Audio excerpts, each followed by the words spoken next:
बहुत से लोग ये सोच करके आते हैं कि चलो वहां पर जा रहे हैं, कमाएंगे, पैसा मिलेगा ही, सामान खरीद लेंगे। लेकिन एक महीना तक अगर आप आएंगे, उसके एक महीना बाद आपको सैलरी मिलेगी, उससे पहले आप क्या करेंगे? ये कभी आपने सोचा है? नहीं सोचा है ना। ये भी आपको सोचना है। हर एक चीज आपको सोच के यहाँ पर आना है। हेलो दोस्तों, welcome back to my channel. मेरे फेसबुक पेज और यूट्यूब चैनल पर आप सबका बहुत बहुत स्वागत है। आज इस वीडियो में मैं आपको ये बताने वाला हूं कि अगर कोई हमारे भाई जो सऊदी, दुबई, कतर, कुवैत जाना चाहते हैं, उनके मन में एक सवाल ये होता है कि अगर हम इंडिया से या कहीं से बाहर कमाने जाते हैं, दूसरे देशों में कमाने जाते हैं, ज़्यादातर गल्फ कंट्री में, तो क्या क्या सामान लेकर के जाएं, लगेज में क्या क्या सामान लेकर के जाएं, ताकि उन्हें एयरपोर्ट पर कोई प्रॉब्लम ना हो या कहीं ऐसा ना हो कि छोटी सी गलती की वजह से फिर उनको रिटर्न जाना पड़े और उनका लाखों रुपया बर्बाद हो जाएगा। तो पूरी वीडियो आप लोग ध्यान से देखिए।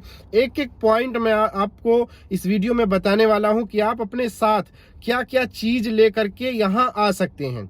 तो सबसे पहले अगर आप यहाँ आने के लिए सोच रहे हैं तो सबसे पहले काम आप ये करेंगे, आपको अपने टिकट का लगेज चेक करना है कि आपके टिकट में जो लगेज है वो कितने किलो का है।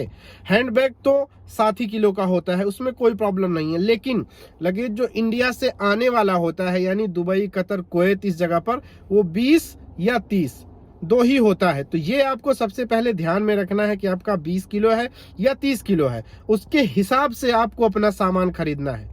अब यहाँ आने से पहले आप क्या क्या खरीदेंगे ताकि यहाँ आकर के आपको तुरंत यानी पैसा ना खर्चा करना पड़े, और आप अपने बैग में क्या क्या लेकर के आ सकते हैं। बहुत से हमारे भाई बहुत बार पूछा है कि क्या हम अपने साथ में तंबाकू, बीड़ी, शुद्ध प्लस, ये जो खाने वाली चीजें होती हैं जैसे पुड़िया हो गया, गुटखा हो गया, ये सब ला सकते हैं या नहीं ला सकते हैं।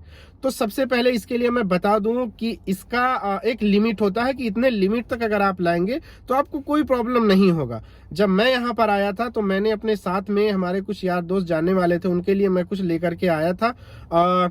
मेरे साथ में जो था वो 3 या 4 पैकेट शुद्ध प्लस था, 2 पैकेट अंकल था, कुछ तंबाकू था। तो इतना सामान मैं अपने साथ में उस तरीके से लेकर के आया था। यानी अगर आप भी आना चाहते हैं, आप ये चीज लेकर के आना चाहते हैं, तो 1 किलो आधा किलो के बीच में इस तरीके से तंबाकू ला सकते हैं। 4 या 5 पैकेट गुटखा जो है वो ला सकते हैं। उससे ज्यादा अगर आप लाएंगे तो आपको प्रॉब्लम हो जाएगा। प्रॉब्लम ये होगा कि आपको रिटर्न नहीं किया जाएगा, आपको जेल नहीं भेजा जाएगा, जो सामान है वो उठा करके कचड़े में फेंक दिया जाएगा, आप उसे लेकर के नहीं जा सकते हैं। तो भलाई इसी में है कि एक रेंज तक सामान लेकर के आइए, ताकि एयरपोर्ट पर यहाँ कस्टम वाले आपको परेशान ना करें। इंडिया से वैसे भी निकाल दिया जाता है, लेकिन Saudi, Qatar, Dubai, Bahrain, Kuwait, इन सब जगहों पर आपको प्रॉब्लम हो सकता है। तो ये चीज आप ध्यान में रखेंगे कि कोई भी सामान अगर आप लाएंगे तो एक लिमिट में लाएंगे। उसके बाद सबसे बड़ी चीज, अगर कोई भी आपको सामान देता है, कोई आपके घर का हो, बाहर का हो, अगर आपको उसके ऊपर भरोसा है तो ठीक है, हाँ यार दोस्त है, मेरे साथ धोखा नहीं कर सकता है। लेकिन अगर कोई अनजान आदमी है, ये कहता है कि ये सामान ले जाकर के फला आदमी को दो दीजिए, लेकर आइए, अगर आपका दिल है तो लेकर के आइए, कोई मुश्किल नहीं है। लेकिन वो पैक आपको खोल करके चेक करना है। जब तक आप उसे चेक नहीं करेंगे, आपके दिल को तसल्ली नहीं हो जाएगी, तब तक आप उस सामान को लेकर के नहीं आएंगे। ऐसी ऐसी पैकिंग आ गई है कि उसमें, उसके अंदर, गुटके के अंदर भांग, चरस, गांजा कुछ इस तरीके से रख के उसके बाद उसको यहाँ लेकर के आते हैं। अब जो दे दिया वो तो यही सोचेगा कि मेरा सामान निकल गया। अगर नहीं निकलेगा तो उसका क्या नुकसान होगा? फंसना तो तुमको है। तो फिर भाई इसमें जिंदगी बर्बाद हो जाएगी। जो भी सामान है आप चेक करके लेंगे, उससे पहले आप किसी का सामान नहीं लेंगे। अगर कोई आपका जानने वाला है, ऐसा है कि वो आपको धोखा नहीं देगा तो अलग बात है। लेकिन अगर कोई है, दूर के रिश्तेदार हैं या कोई ऐसे हैं जो हाँ बस दुआ सलाम था, तो ऐसे लोगों से सावधान रहना है। सामान लेकर के आइए। मैं ये नहीं कहता कि उनसे अपना रिश्ता खराब कर लीजिए, लेकिन पूरा चीज तहकीक करने के बाद ही यहाँ पर आप आएंगे, उससे पहले नहीं आएंगे। अब लगेज, ये एक सवाल और होता है कि क्या लगेज मेरा 30 किलो है, अगर 32 किलो हो गया तो एयरपोर्ट पर परेशान करेंगे या नहीं करेंगे? तो देखिए, अगर आपका 20 किलो या 30 किलो का लगेज है तो अगर 20 किलो है तो 22 किलो, 23 किलो, कुछ इतना तक ज्यादा ला सकते हैं। अगर उससे ज्यादा लाने की कोशिश करेंगे तो आपका सामान वहीं निकाल करके फेंक दिया जाएगा, या आपको फाइन दे करके वो सामान लाना पड़ेगा। फिर फाइन वाला महंगा पड़ जाता है। 1 किलो का अगर एयरपोर्ट पे आप फाइन भरेंगे तो इंडिया में 1000 1500 के करीब 1 किलो का फाइन देना पड़ता है। मैंने ये चीज एयरपोर्ट पर पूछा था, पता किया था, इसलिए सोचा कि मैं आप लोगों को भी ये चीज बता दूं। तो ये चीज ध्यान में रखना है। और वहां आने से पहले ये चीज आप और जान लीजिए कि अपने पासपोर्ट का फोटोकॉपी जरूर आप अपने पास रख लेंगे। जो भी आपका डॉक्यूमेंट है, सारे डॉक्यूमेंट का फोटोकॉपी आप अपने पास रख लेंगे। और अब यहाँ पर अगर आप आएंगे तो आपको तुरंत सैलरी तो मिलनी नहीं है। 1 महीना आप काम करेंगे, उसके बाद आपको सैलरी मिलनी है। अगर कोई आपके जानने वाले हैं कि आपकी कुछ हेल्प कर सकते हैं तो अलग बात है, नहीं तो जो चीज मैं बताने जा रहा हूं वो बात आपको एक एक पॉइंट ध्यान से सुननी है कि आपको क्या क्या चीज यहाँ पर ले करके आना है।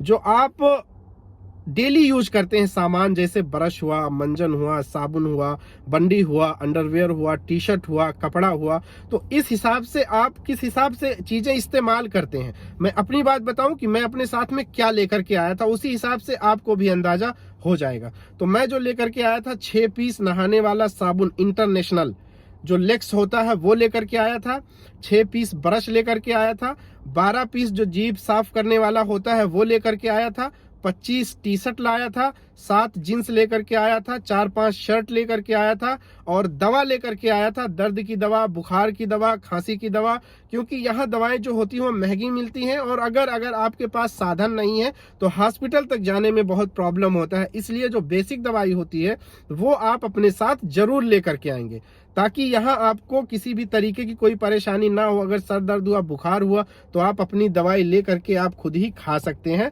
आपको तुरंत मेडिकल नहीं जाना पड़ेगा। यहाँ का एक वसूल है, अगर आप मेडिकल पर जाएंगे तो इंडिया की तरह नहीं है कि एक टिकिया दे दो, नहीं। अगर आपको दवाई देंगे तो पूरी दवाई देंगे, पूरा पत्ता देंगे, तो फिर वो महंगा पड़ जाता है भाई। ये चीज आप ध्यान में रख करके ही आएंगे। और शूज अगर आप पहनते हैं शूज तो 2 पीस 3 पीस शूज आप रख लेंगे। मोजा अगर पहनते हैं तो 6-7 पीस मोजा भी आप रख लेंगे।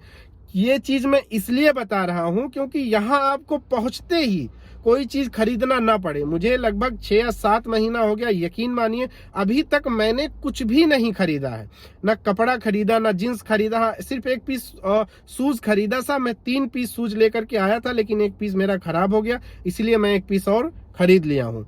तो ये सारी चीज मैं अपने पास अपने साथ लेकर के आया था इंडिया से कुवैत। तो एयरपोर्ट पे भी मुझे कोई प्रॉब्लम नहीं हुआ था, कोई रोक टोक नहीं हुआ था। तो जो सामान मैं लेकर के आया था वो मैंने आपको बता दिया है। बेसिक जो चीजें आप इस्तेमाल करते हैं वो चीज आप अपने साथ रख लीजिए, क्योंकि वहां पे चीजें सस्ता मिलती हैं और घर है वो, कहीं ना कहीं से पैसे का अरेंज हो जाएगा। तो आप फिर ले दे करके वो कहीं से पैसा दे देंगे या घर वाले दे देंगे।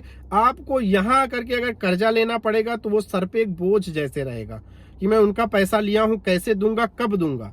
अगर कोई घर का जानने वाला है, कोई रिश्तेदार है जो आपकी पूरी तरीके से मदद करे तो कोई बात नहीं है, आप उससे पूछ करके आइए। लेकिन अगर आपका यहाँ कोई नहीं है, आप पहली बार आ रहे हैं, तो ये सारी चीजें आप लेकर के आएंगे और जो जो चीजें मैंने बताई वो ध्यान में रख करके आएंगे। बहुत से लोग होते हैं जो डरा देते हैं कि नहीं भाई ये सब लेकर के अगर जाओगे, सुत प्लस हुआ या गुटखा हुआ 1-2 पैकेट तो एयरपोर्ट पे आपको जेल में डाल देंगे। ऐसा नहीं होता है, ये नॉर्मल चीजें, उनको भी पता है कि ये खाने वाली चीजें हैं। सिगरेट विगरेट 2-4 पैकेट आप ला सकते हो, क्योंकि यहाँ ये सारी चीजें नॉर्मल है और बिकती भी हैं, लेकिन महंगी बिकती हैं। तो ये अच्छा है कि आप अपने साथ एक लिमिट में लेकर के आइए, ताकि एयरपोर्ट पे आपको कोई प्रॉब्लम ना हो, कोई परेशानी ना हो। जो चीजें मेरे जानकारी में थी सारी चीजें मैं आपको बता चुका हूं। उसके बाद भी अगर आपके मन में कोई सवाल है, कोई प्रश्न है, आप पूछना चाहते हैं, तो मेरे कमेंट बॉक्स में आप कमेंट करिए। मैं कोशिश करूंगा कि जो भी आपका सवाल है वो आपके सवाल का जवाब दे सकूं। इस वीडियो में इतना ही दोस्तों, thank you so much, love you all, जय हिंद।